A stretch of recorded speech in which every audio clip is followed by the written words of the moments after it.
Bom dia a todos. Queria agradecer o convite do deputado Baleia Rossi por fazer a apresentação, cumprimentar o ministro Padilha, o senador Jucá.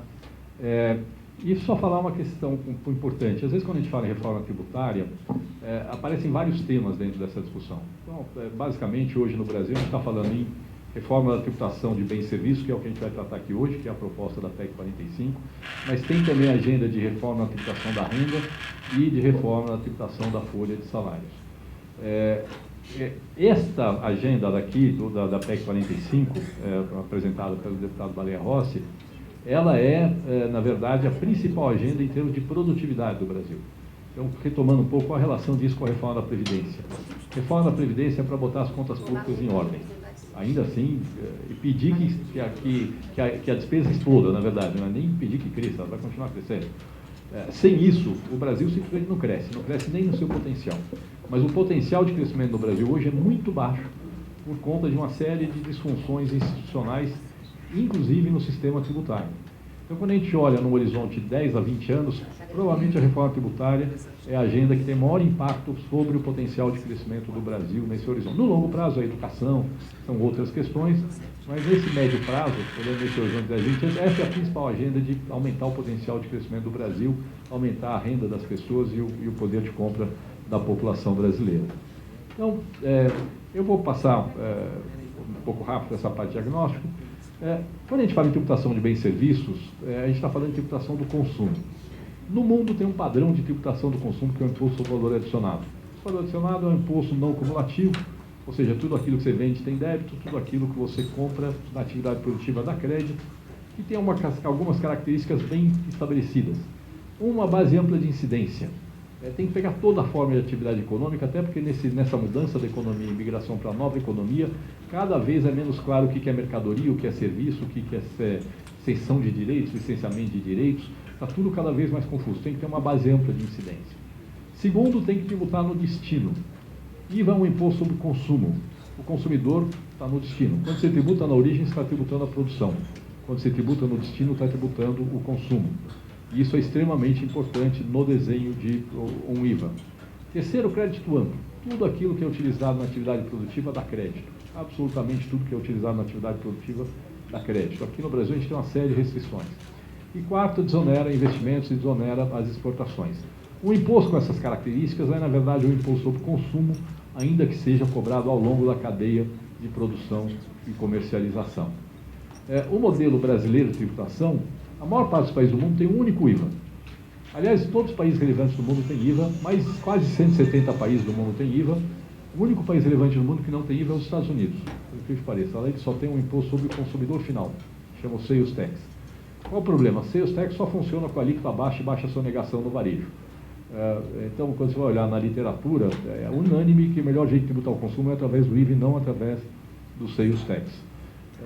Os Estados Unidos não adotam IVA porque eles acham que arrecada muito.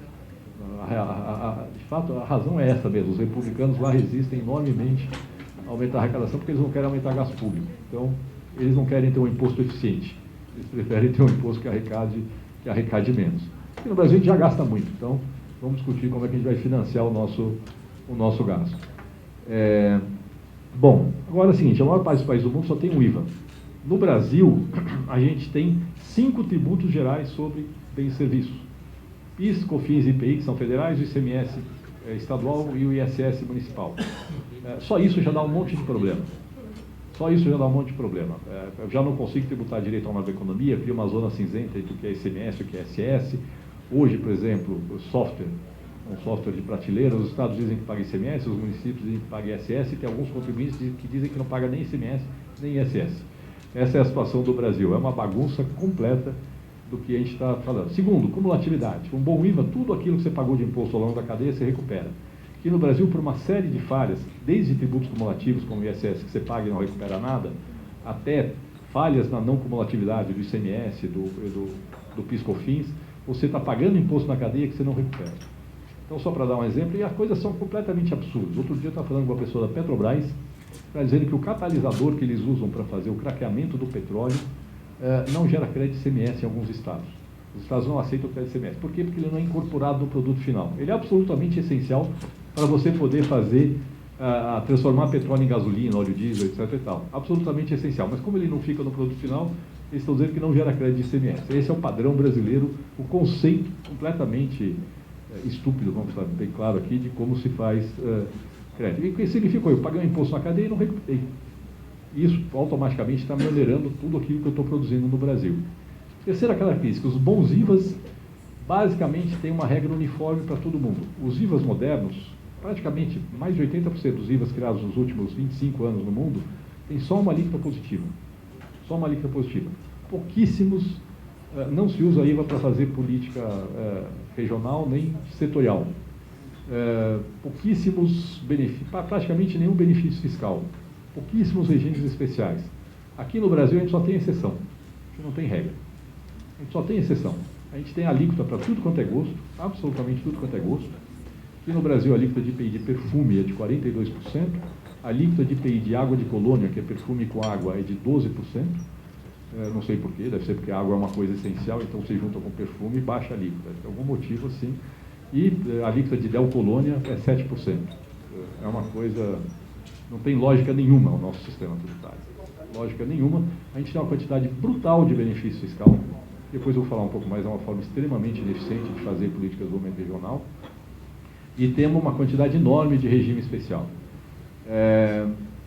Bom, isso, e finalmente temos um problema da tributação na origem. Como eu falei, um bom IVA é tributado no destino. Então, numa operação entre estados, por exemplo, o imposto pertenceria ao estado de destino.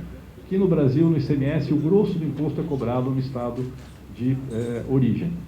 E isso, na verdade, dá margem à guerra fiscal e dá margem a outros problemas. Na verdade, cria um viés anti-exportação e um viés pró-importação. Eu não vou entrar em detalhe aqui, por falta de tempo, mas, no fundo, a tributação na origem no Brasil é um tipo de tributação que é contra a competitividade da produção brasileira. Consequências disso, uma série de consequências, umas mais aparentes. O custo de compliance, o custo de pagar imposto, o custo burocrático de pagar imposto no Brasil é o mais alto do mundo, não é um dos mais altos, é o mais alto do mundo, e principalmente por causa dos nossos tributos indiretos sobre bens e serviços. Segundo, e isso é um custo, é peso morto que a economia carrega, é trabalho improdutivo. Literalmente isso que está acontecendo hoje no sistema tributário brasileiro. O grau de litígio sobre matérias tributárias provavelmente também é o mais alto no mundo, no Brasil. A gente está falando aqui, tem um estudo que foi feito com as maiores empresas de capital aberto do Brasil, em que as matérias de litígio tributário com perda possível ou provável correspondia a 32% do valor de mercado dessas empresas. 32% do valor de mercado. Quanto vale uma empresa se 32% do valor dela está em litígio tributário? É isso. Agora, isto, na verdade, tem consequências negativas. Tem o custo de pagar advogado, etc. e tal, obviamente, mas tem também, gera insegurança jurídica. E quando você gera insegurança jurídica, você tem menos investimento. E quando você tem investimento, você investe com uma margem mais alta para compensar o risco que você está correndo, que não existe em outros países. Ou seja, a gente investe menos e o consumidor brasileiro paga mais caro porque a gente tem deficiências no nosso sistema tributário. A acumulatividade que a gente tem no Brasil acaba onerando investimentos, ou seja, a gente está, nos bons países você não tributa investimento, no Brasil você está tributando investimento e está onerando exportações. E com isto a gente perde potencial de crescimento e perde competitividade.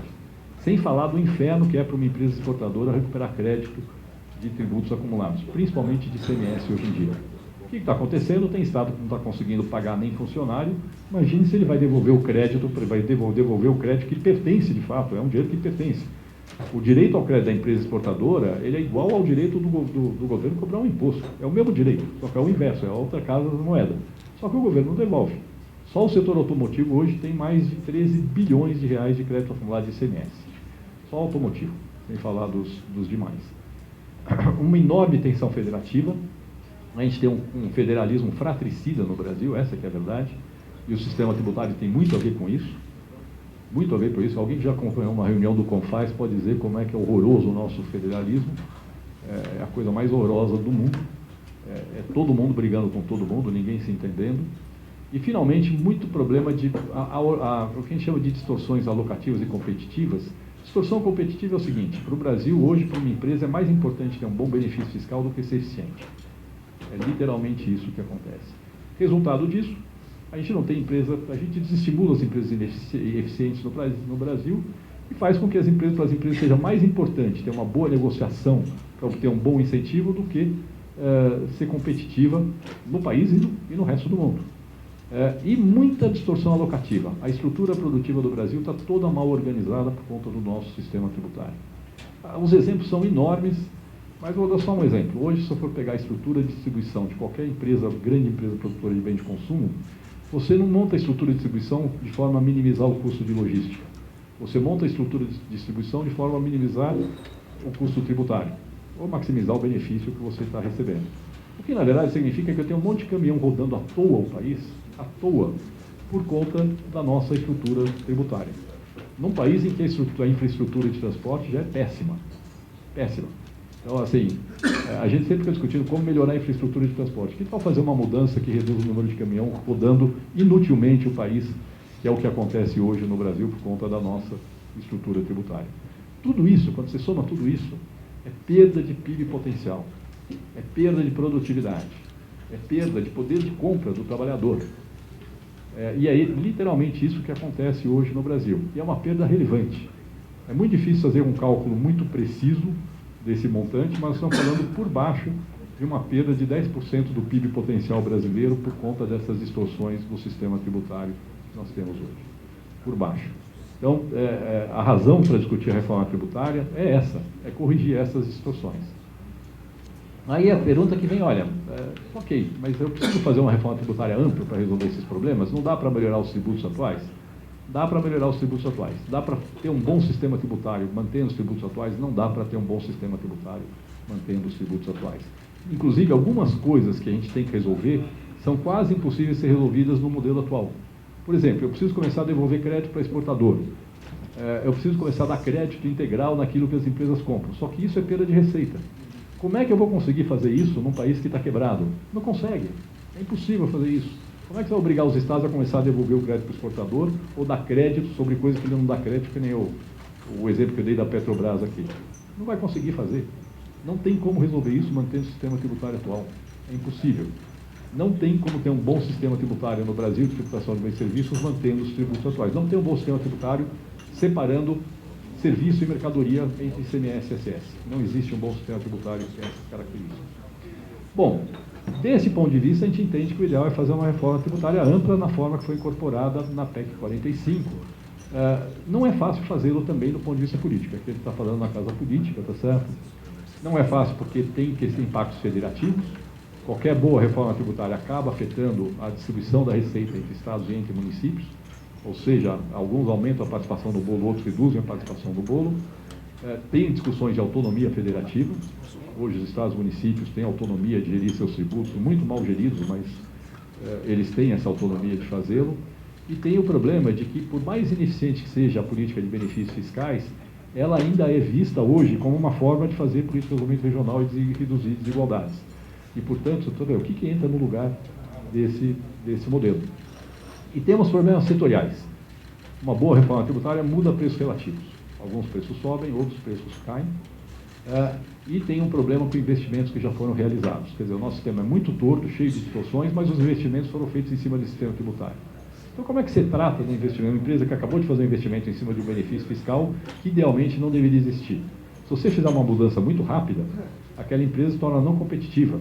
E aí ela perde o investimento que ela fez. Ou ela nem consegue vender, ou ela vende com uma margem muito baixa e com isso ela perde o investimento que ela fez. Então, como é que se trata dessas questões dentro de uma agenda de reforma tributária? Então, é basicamente isso. E, na verdade, a ideia que está por trás da PEC 45, do deputado Baleia Rossi, é exatamente como migrar para um modelo de tributação do consumo, que é padrão internacional, buscando minimizar o máximo possível essas dificuldades de resistências federativas e setoriais que vão aparecer na discussão da reforma tributária. Basicamente essa ideia. Qual é a proposta básica? A proposta básica é substituir os 5 tributos que tem hoje, PIS, COFINS, IPI federais, ICMS estadual e ISS municipal, por um único imposto sobre bens e serviços que a gente chama de IBS. O IBS é um imposto do tipo IVA. A gente chama de IBS porque os IVAs modernos chamam Goods and Services Tax. Eles chamam IBS, na verdade, só por causa disso. A gente só está adotando o padrão mundial. Além disso, a gente está propondo, isso é uma coisa mais detalhe, mas a gente está propondo um imposto seletivo federal, monofásico, incidente sobre bens e serviços que geram externalidades negativas, como cigarro, bebida alcoólica, é uma coisa muito focada em evitar externalidades negativas.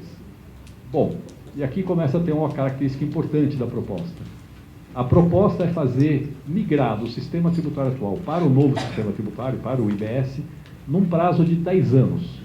Esse período de transição de 10 anos teriam 2 períodos. Um período inicial de teste de 2 anos, no qual o IBS seria criado com uma alíquota de 1%, você cria ele com uma alíquota bem baixa, de 1%, reduz a COFINS para não ter aumento de carga tributária, e opera 2 anos com a alíquota de 1%. Por quê? Primeiro, para ajustar operacionalmente o novo imposto. É importante que ele esteja funcionando muito bem na hora que ele for se tornar um imposto relevante na economia brasileira. Segundo, para saber qual é o potencial de arrecadação do novo imposto. A partir daí, nos 8 anos seguintes, você tem a período de transição, propriamente dito, no qual todas as alíquotas dos tributos atuais vão sendo progressivamente reduzidas e a alíquota do IBS vai ser progressivamente elevada. A ideia, na verdade, é pegar a alíquota que está na legislação agora e aplicar no primeiro ano da transição 7/8 da alíquota que está na legislação. No segundo ano, 6/8 e assim progressivamente. Com esse modelo, como eu sei quanto arrecada os tributos atuais, a gente sabe quanto a gente vai perder de arrecadação em cada ano da transição. Como a gente já tem aquele período de teste, a gente já sabe qual é o potencial de arrecadação do novo imposto, a gente sabe quanto tem que subir a alíquota do novo imposto para repor essa arrecadação. E esse modelo permite fazer a transição mantendo a carga tributária absolutamente constante. Sempre foi uma grande dificuldade nas discussões de reforma tributária. E aí as pessoas se perguntam, mas por que tem um período de transição tão longo quanto esse? Na verdade, por 2 motivos. Um, por causa dos investimentos que já foram realizados. Ou seja, a empresa que fez o investimento, ela tem que recuperar aquele investimento. A gente não quer gerar insegurança jurídica para quem já investiu no Brasil. Agora, os novos investimentos que passam a ser feitos com base no novo sistema tributário e não no antigo sistema tributário. Só isso já tem um impacto enorme sobre a produtividade do Brasil.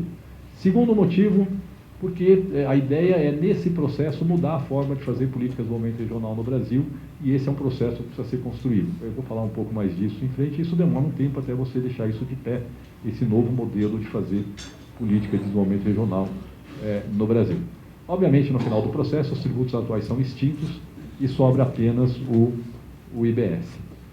Bom, a questão que se fala é o seguinte, olha, ok, o IBS é um imposto só, mas a arrecadação dele tem uma parte que é federal, uma parte que é estadual, uma parte que é municipal. Como é que a gente vai lidar com essa questão de ser um imposto que é simultaneamente federal, estadual e municipal? A ideia é fazer um modelo de arrecadação centralizada, ou seja, para o contribuinte ele é um imposto só. Inclusive, se o contribuinte tiver estabelecimento no país inteiro, no mesmo CNPJ, ele paga uma guia só por mês. É só uma guia por mês. Para todos os estabelecimentos. Inclusive, se tiver saldo credor num estabelecimento, saldo devedor no outro, compensa um com o outro e paga uma guia por mês só. Ou seja, é extremamente simples para o contribuinte. E esse recurso, essa receita vai para uma conta centralizadora. Essa conta centralizadora é gerida por um comitê gestor, que aliás já tem nome, viu, deputado? A gente tá, o nome atual agora na verdade, a Agência Tributária Nacional, que é, por sua vez, formada por representantes da União, dos Estados e dos municípios. Isso não está na PEC, mas a ideia é que a instância máxima de governança dessa Agência Tributária Nacional seja paritária, que União, Estados e municípios tenham o mesmo peso na instância máxima de governança. A agência em si é um órgão técnico, mas a escolha dos técnicos que vão compor a agência vai ser feita de forma paritária pela União, pelos Estados e pelos municípios. Já existe um modelo semelhante a esse no Simples, só que o Simples não é paritário, né? A União tem metade dos assentos, os Estados e municípios têm a outra metade. E aí, essa conta centralizadora distribui a receita para a União, para os Estados e municípios, depois eu explico um pouco como isso é feito. Características do IBS são características dos melhores IVAs do mundo, incidência não cumulativa sobre base ampla de bens, serviços e intangíveis, pega a nova economia, exoneração completa de exportações, não tributa a exportações, inclusive tem uma característica muito importante, senador, que é o seguinte, no modelo como está sendo feito, se por acaso um exportador tiver saldo credor, esse recurso correspondente a esse saldo credor não é distribuído nem para a União, nem para o Estado, nem para o município. Ele permanece na conta centralizadora e, portanto, na hora que a empresa pede para receber de volta aquele saldo credor que pertence a ela, de fato, o dinheiro já está lá disponível. Você simplesmente vai checar se não é fraude e devolve automaticamente. A ideia é devolver no máximo 60 dias, inclusive corre Selic a partir do pedido de restituição de crédito. Óbvio, tudo isso não está tudo na PEC, tá? Isso é a ideia do que vai ser feito a partir do texto da PEC. Desonera investimento, crédito imediato, crédito amplo, ou seja, tudo aquilo que a empresa usa na atividade produtiva gera crédito. Tem sempre uma discussão, você não pode usar o crédito IVA para desonerar consumo. Tipo assim, o sócio de uma empresa pequena não pode jogar o consumo pessoal dele como gasto da empresa para não pagar imposto. Então, obviamente, vai ter uma restrição especificamente para isso, que é uma coisa muito pontual, não tem nada a ver com as restrições que a gente tem hoje para créditos no Brasil. E incidência sobre o preço líquido de tributos, ou seja, o IBS não incide sobre ele mesmo e não incide sobre o PIS, COFINS, IPI, ICMS, ISS. No final, a ideia nesse modelo é que você negocie o preço sem imposto e o imposto vem em cima. Um pouco como acontece nos Estados Unidos. Você vai comprar e falar, o preço é tanto mais tanto de imposto. Inclusive, é extremamente transparente. As pessoas vão saber exatamente quanto estão pagando de imposto para financiar o governo, o que é muito bom. Elas vão poder cobrar o retorno daquele imposto que elas estão pagando, o que hoje não consegue. Você não consegue, é impossível hoje no Brasil saber quanto imposto você está pagando em qualquer coisa que você estiver comprando. Impossível. Porque depende se recebeu um benefício na cadeia, se não recebeu, se teve uma incidência acumulativa que você não recuperou, se teve uma empresa do lucro presumido ou do simples no meio da cadeia, você não consegue saber quanto foi pago de imposto. Aqui você vai saber exatamente. Você está comprando, é X%, esse X% é o quanto você está pagando para o governo. E aí você vai cobrar o retorno daquilo que você está pagando para financiar o governo. Bom, a nossa proposta, seguindo o padrão dos IVAs modernos, é ter uma única alíquota para todos os bens e serviços. Uma única alíquota só positiva para todos os bens e serviços. Eu sei que é uma mudança de paradigma muito grande no Brasil, onde a gente consegue cobrar de 42% a 7% o perfume, tá certo? Mas a ideia é essa. Por quê? Porque isso é um imposto sobre consumo. É X% do que o consumidor está comprando, é o que ele está pagando para o governo. A ideia é não ter nenhum benefício fiscal, zero, nenhum benefício fiscal. E aí a pergunta que vai aparecer é, mas como é que eu vou fazer com cesta básica? E essa é uma boa pergunta. A verdade é que imposto sobre consumo não é um bom imposto para fazer política pública, nem mesmo via desoneração da cesta básica. Isso é um ponto importante. Por quê? Porque quando você desonera a cesta básica, ainda que em termos relativos você beneficie mais o pobre que o rico, em termos absolutos você está beneficiando mais a família rica que a família pobre. Porque em termos absolutos a família rica consome mais cesta básica do que a família pobre. Essa que é a verdade. Inclusive, pela POF brasileira, que subestima o que o rico consome e superestima o que o pobre consome, dá 3 vezes mais. Na verdade, o impacto é maior ainda. Ou seja, eu estou fazendo uma política social em que eu estou dando mais dinheiro para a família rica que para a família pobre. Como é que você faz boa política de distribuição de renda? Via transferência de renda. Porque aí você focaliza na família pobre. Então, a ideia, só para vocês terem uma ideia, tem um estudo que comparou o impacto no índice de Gini, que mede desigualdade, de R$1 bilhão alocado na desoneração da cesta básica do PIS/COFINS e R$1 bilhão alocado no Bolsa Família. Os dois reduzem a desigualdade. O dinheiro alocado no Bolsa Família reduz a desigualdade 12 vezes mais do que o dinheiro alocado na desoneração da cesta básica do PIS/COFINS.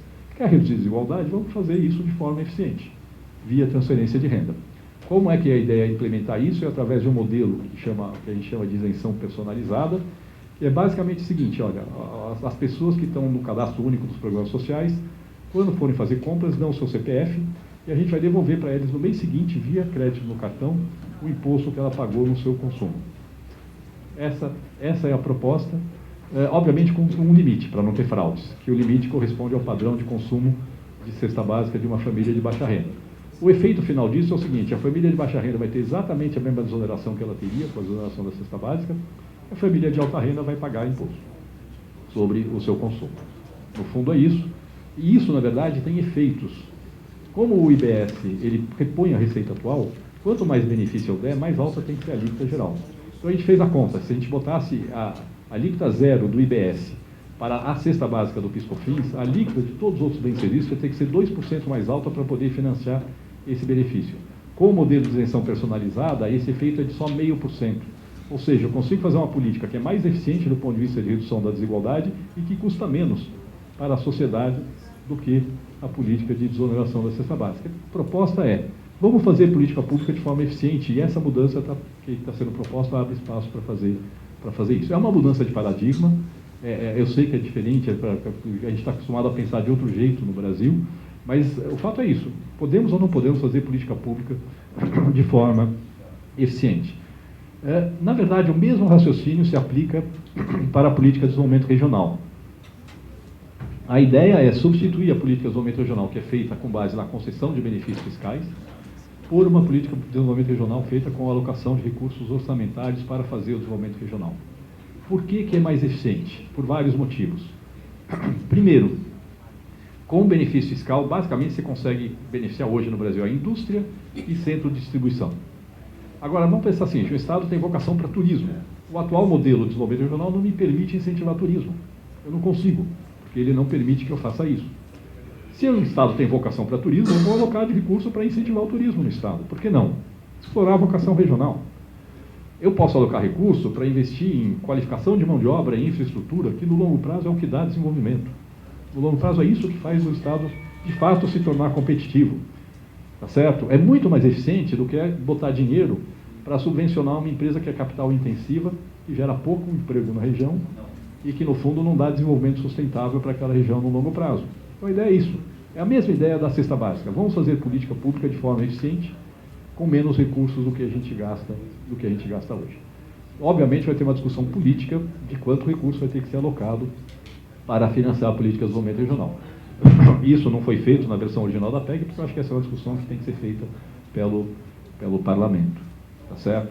Eu posso lhes garantir que com menos recursos do que a gente gasta hoje em benefícios fiscais, dá para fazer uma política que gera muito mais emprego, mais renda nas regiões menos desenvolvidas do que a política atual. Até porque no atual modelo de benefícios fiscais, todos os estados dão benefícios, até os estados ricos. E geralmente dão benefícios para atrair empresas que não têm vocação para ir para o estado. Nosso estado, deputado Valério, São Paulo dá benefício para frigorífico. Mas frigorífico não devia estar em São Paulo, devia estar onde está o boi. Tá certo?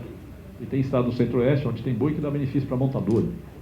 Por que a gente não vai explorar a vocação regional em vez de não explorar a vocação regional? Como é um pouco essa ideia que está por trás dessa mudança da forma de fazer política de desenvolvimento regional. Bom, um ponto importante, a ideia é que estados e municípios têm autonomia na fixação da sua parcela da alíquota do imposto. Por quê? Porque o modelo federativo pressupõe que estados e municípios têm autonomia na gestão de sua receita e de sua despesa. Então, basicamente, lembrando, a ideia é que seja uma alíquota só para todos os bens e serviços, mas ela poderá variar entre estados e entre municípios. Como é que funciona o modelo? Existe uma alíquota que a gente chama de alíquota de referência, que é a alíquota que reponha a receita atual. Na verdade, tem uma alíquota de referência federal, uma estadual, uma municipal. A alíquota de referência estadual é aquela que repõe a receita do ICMS do conjunto dos estados do país. Ela é crescente ao longo da transição. Essa alíquota de referência é adotada automaticamente por todos os estados se eles não definirem que é diferente disso.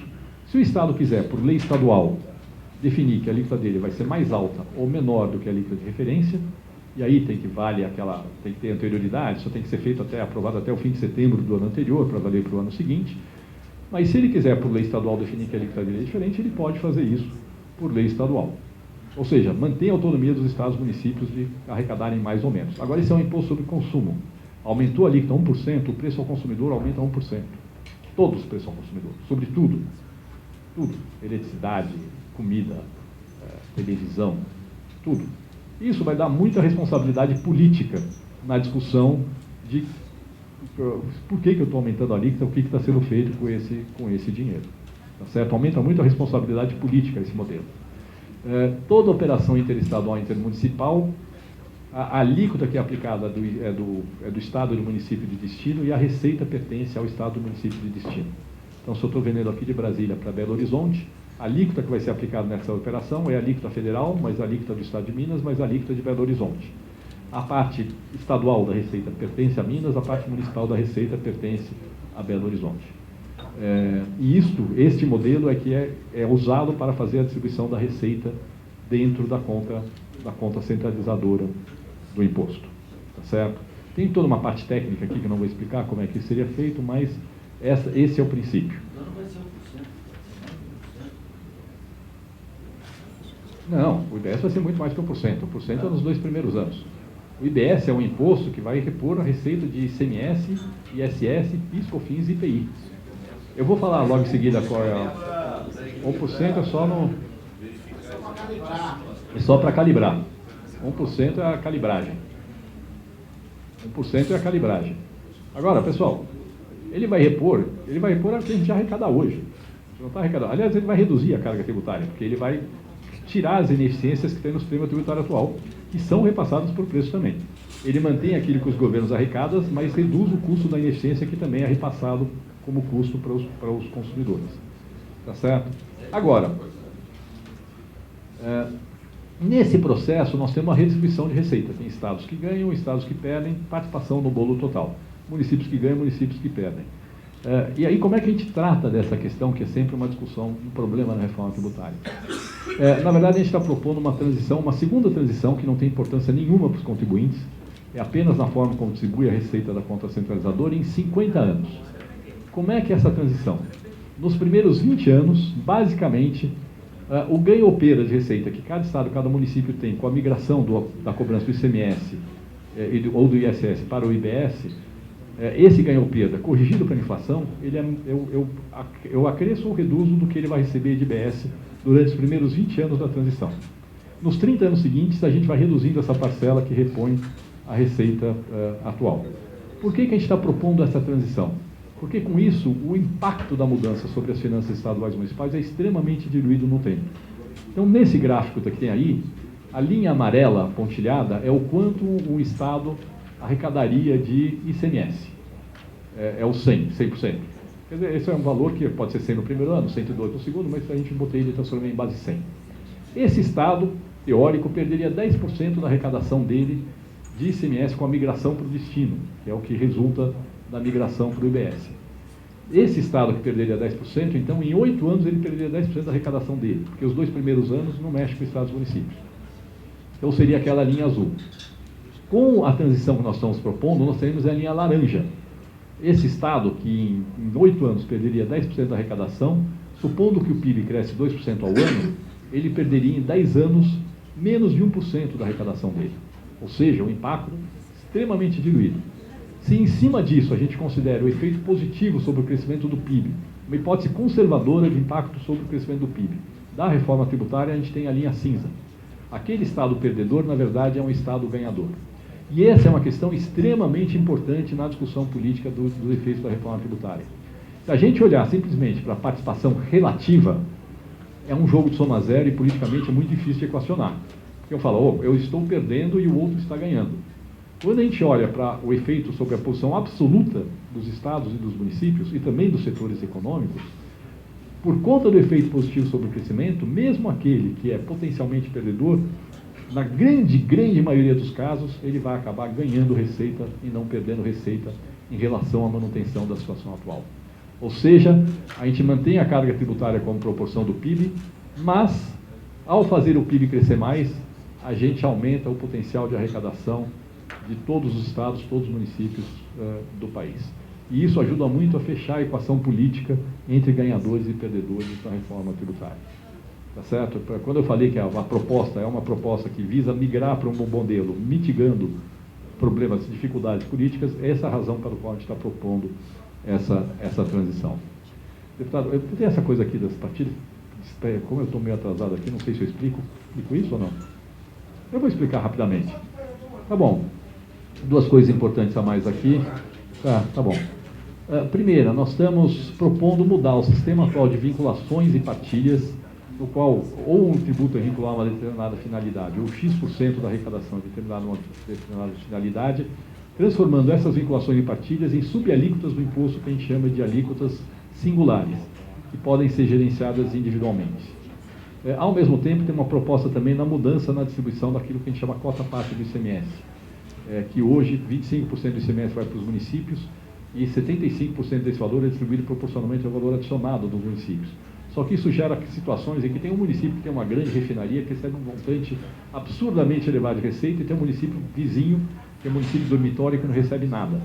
A gente está propondo substituir essa parcela por distribuição pela população. Isso aconteceria também. Bom, esse sistema de alíquotas singulares, então aí a pergunta que vem, qual vai ser a alíquota do IBS? Nós não sabemos, vamos conhecer ela durante a transição, mas a gente estima, com base na experiência internacional, que ela seja próxima de 25% sobre o preço sem imposto. É 25% de 80%, que é 20% de 100%. Para a nossa cabeça, é uma alíquota de 20% sobre o preço com imposto.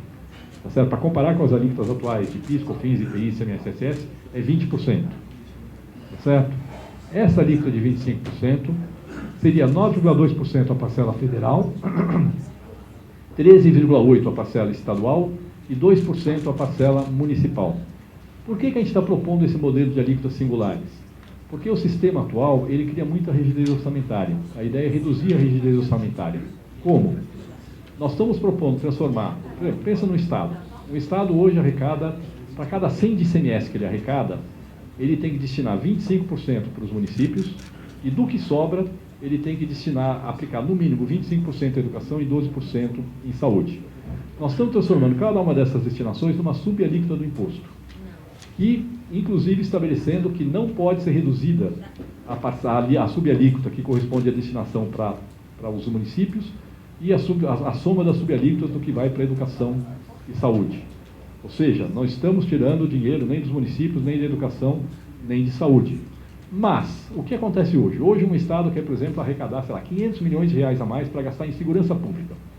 Se ele quiser financiar isso via ICMS, ele vai ter que arrecadar no mínimo 1 bilhão a mais de ICMS e destinar 250 milhões para os municípios e mais para a educação e mais para a saúde quando ele quer gastar em segurança pública. Tá certo? Neste modelo, se o Estado quiser gastar mais em segurança pública, ele aumenta a parcela livre da alíquota dele, aquele 6,5%, arrecada 500 milhões de reais e gasta 500 milhões de reais em segurança pública. Não tira nada da educação, não tira nada da saúde, não tira nada dos municípios, mas dá transparência para por que se está arrecadando e para o que vai ser gasto. Isso é muito bom do ponto de vista de responsabilidade política. É muito positivo do ponto de vista da responsabilidade política dos entes federados. Não tira nada de educação, não tira nada de saúde, não tira nada de município. É importante isso. Inclusive, eles estão protegidos. A parcela que vai para eles não pode ser reduzida em relação a desingessa o orçamento. É uma proposta intermediária entre a proposta que o governo tem falado de desvinculação total e a situação atual. É uma proposta intermediária que reduz a rigidez orçamentária, mas, ao mesmo tempo, não desprotege aquilo que está protegido no sistema atual. Bom, é uma coisa meio rápida, é uma emenda constitucional, óbvio, uma lei complementar, só um regulamento. A gestão é por essa Agência Tributária Nacional, que é o Comitê Gestor, vai fazer a administração financeira do imposto, responder dúvidas sobre como deve ser aplicado o imposto e vai ser gerida por União, Estados e Municípios simultaneamente. Cobrança e fiscalização, a ideia é manter os fiscos federal, estadual e municipal, só que eles vão ter que atuar de forma coordenada. Essa Agência Tributária Nacional vai coordenar a forma de atuação dos fiscos. Aí tem coisas específicas técnicas, contencioso administrativo vai ser um específico para o IBS, contencioso judicial, a proposta que seja federal. Empresas do Simples, que é uma preocupação que sempre surge nessa discussão, a proposta é que empresas do Simples tenham duas opções. Ou fica tudo como está, mas ela não entra no regime de débito e crédito, ela não apropria crédito e não transfere crédito, ela está fora do sistema de débito e crédito. Ou então, ela tira do faturamento dela a parcela que corresponde a PIS, COFINS, IPI, ICMS, ISS, e ela entra no regime normal de débito e crédito do IBS. O grosso das empresas do Simples, ela ou vende mercadoria ou presta serviço para consumidor final. Então, para o grosso, a grande maioria, mais de 90% das empresas do Simples, não vai mudar nada. Aquelas empresas que estão no meio da cadeia vão preferir a segunda opção, elas vão entrar no regime de um nominal normal de débito e crédito, porque para ela é melhor ela pagar mais e recuperar o crédito que ela comprou e transferir crédito integral para o comprador do que pagar menos e não transferir crédito para o comprador. É mais oneroso para ela pagar menos e não transferir crédito do que pagar crédito. Então, a ideia para a empresa do Simples, elas vão ter uma opção e para a grande maioria das empresas do Simples, na prática, não muda nada. Tá certo? Inclusive, empresas do Simples que vende para consumidor final e tem margem baixa, talvez até opte pela segunda opção. Aquelas que têm margem mais alta, certamente não vão precisar. Tem uma coisa aqui técnica, se alguma empresa, tipo esses exportadores, que tem saldo credor acumulado de ICMS e PIS/COFINS, a ideia nossa é substituir esses saldos credores dos tributos atuais por títulos da dívida pública federal e da dívida pública estadual com garantia da União, que vai ser pago no longo prazo, com correção pela Selic, mas você tira dele um ativo totalmente líquido, que ele não consegue negociar, e dá para ele um ativo líquido que ele consegue vender no mercado se quiser.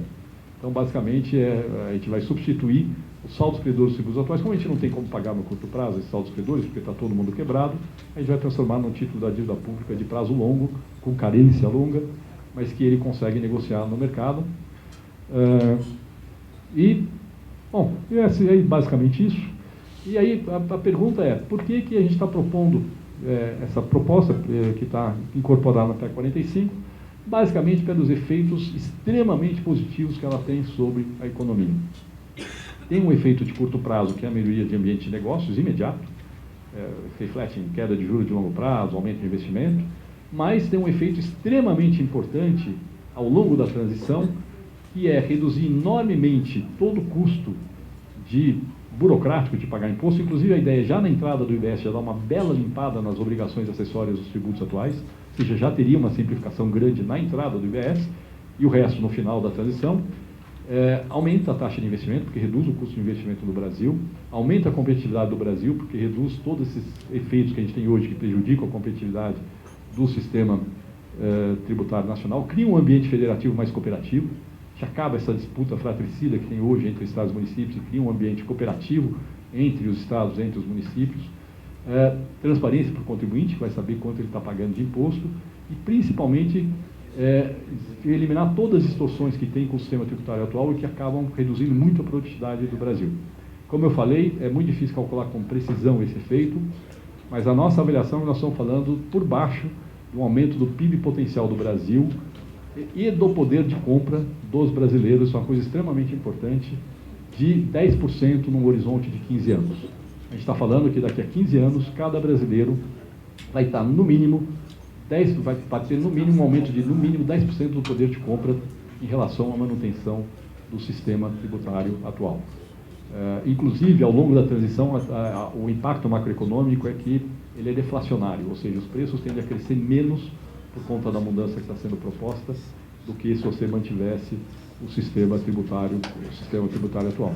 Então, o ponto, e esse é um ponto extremamente importante, se a gente discute a reforma tributária como um jogo de soma zero, tanto do ponto de vista federativo quanto do ponto de vista setorial, só olhar quem ganha e quem perde, sem considerar o efeito positivo sobre o crescimento, aí é politicamente muito difícil de resolver o problema.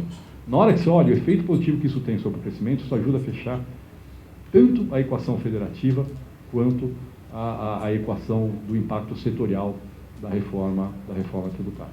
Acho que é isso, deputado. Obrigado.